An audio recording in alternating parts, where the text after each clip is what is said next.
This just in. Attempted murder by crosscheck is now legal in the NHL.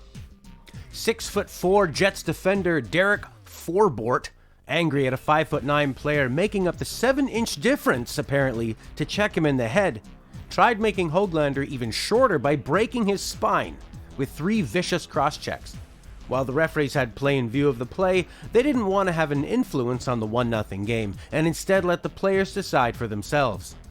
Once the Canucks were down 2-0, the refs were no longer scared of calling a penalty on Forbort, which ironically led directly to a 10-player dogpile scrum. How safe. Höglander had avoided another brutal crosscheck behind the net, eluded Forbort again to draw the penalty, and Forbort's ire, who gave up pretending to be a hockey player, and grabbed the much smaller Höglander to fight him. Mono a much smaller mono. The Canucks immediately showed some real toughness and swarmed Forbort, leading to the potentially dangerous dogpile.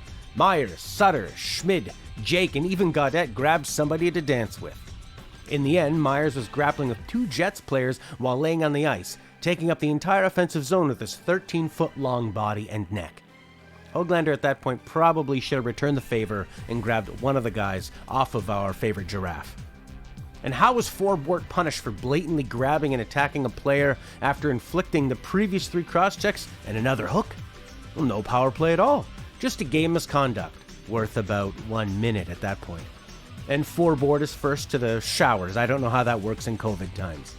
I don't usually complain about officiating, but this was an inexcusable inaction that could have easily led to infuriating injury. Yeah, I miss Price and Sekeres too. The game!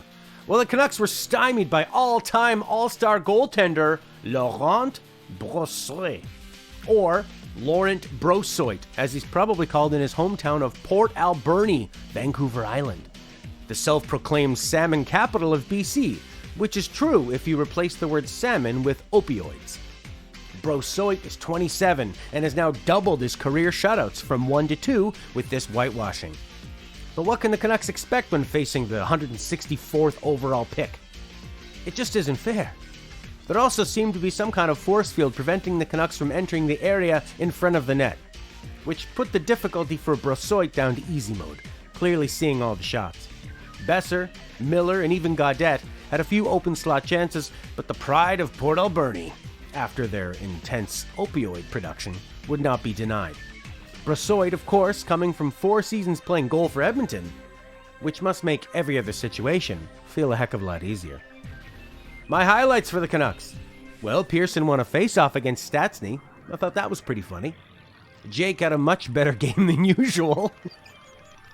He was physical without taking stupid penalties. He drove play while playing with Sutter and Gaudette. Those are professional hockey players, of course. Of course, he was also affected by the force field, preventing him from going to the net, but that's no surprise at this point for the perimeter powerhouse. Or the perimeter puppy? Demko was fantastic. He only allowed 1 goal, which normally is enough for a win.